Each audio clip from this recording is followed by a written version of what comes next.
Vijayawada police commissioner గా ద్వారకా తిరుమలరావు బాధ్యతలు స్వీకరించాక నగరంలో పోలీసు వ్యవస్థ ప్రక్షాళన ప్రారంభమైంది.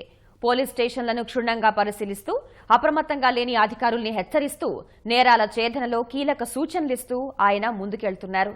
విధి నిర్వహణలో అవకతవకలను, నిర్లక్ష్యాన్ని సహించేది లేదన్న సందేశాన్ని క్షేత్రస్థాయికి పంపించారు.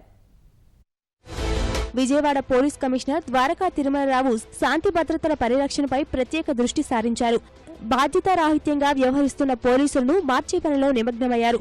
నగరంలో నేరాలు అధికంగా జరిగే నున్న, మాచవరం, భవానీపురం, కృష్ణలంక, పటమట, పెనమలూరు పోలీస్ స్టేషన్లను ఆయన ఆకస్మికంగా తనిఖీ చేశారు. నేరాలు అదుపు చేసేందుకు ఏ చర్యలు తీసుకుంటున్నారో అడిగి తెలుసుకున్నారు. ఫిట్నెస్ కోసం వారాంతాల్లో పోలీసులకు డ్రిల్ తప్పనిసరి చేశారు. భూ తగాదాలు, ఆర్థిక లావాదేవీల్లో కొన్ని స్టేషన్లలో తప్పుడు కేసులు పెట్టినట్లు గుర్తించిన నగర కమిషనర్ తప్పు సరిదిద్దుకోవాలని హెచ్చరించారు. పోలీస్ స్టేషన్ తనిఖీలో 20% సొత్తును మాత్రమే నిందితుల నుంచి రికవరీ చేసినట్లు సిపి గుర్తించారు.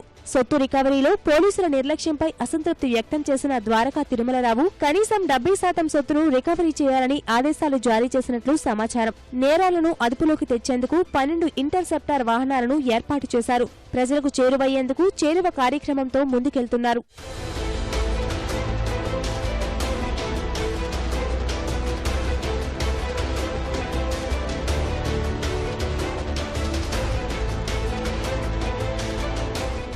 కొన్ని పోలీస్ స్టేషన్లలో ఫిర్యాదులు తీసుకుని నెలలు గడిచినా కేసులు నమోదు కాకపోవడంపై సిపి మండిపడ్డారు. కృష్ణలంక, భవానీపురం, సత్యనారాయణపురం పోలీస్ స్టేషన్ల ఆధునీకరణ పనులను ప్రారంభించారు. మాచవరం, ఉయ్యూరు, పటమట పోలీస్ స్టేషన్ల ఆధునీకరణకు ప్రభుత్వానికి ప్రతిపాదనలు పంపారు.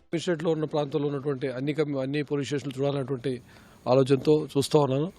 ఒక్క పోలీస్ స్టేషన్ తప్పితే అన్ని చూశాను. ఇవాళ ఉంగుటూరు పోలీస్ స్టేషన్ సందర్శించడం జరిగింది. పెద్ద పెండెన్సీ కూడా లేదు. మొత్తం కేసులో పెండెన్సీ ఎలా ఉందని చూశాను. తీవ్రమైన అఫెన్స్ ఎవరున్నాయా అంటే గ్రేవ్ అఫెన్స్ అంటారు, అవి కూడా పెద్దగా ఏం లేవు ఇక్కడ.